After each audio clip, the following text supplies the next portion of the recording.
друзья!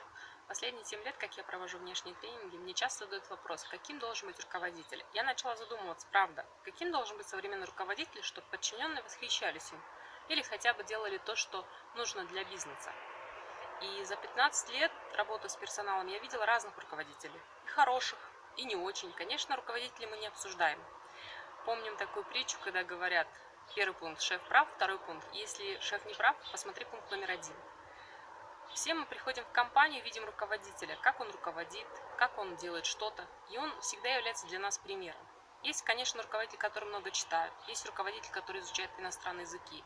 Мы видели примеры, когда в компаниях, если руководитель играет в шахматы, все играют в шахматы.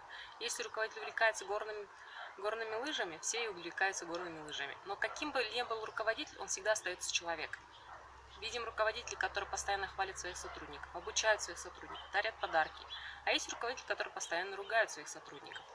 Сейчас радует, конечно, то, что молодые руководители много читают. Читают про эмоциональный интеллект, читают эмоциональное лидерство.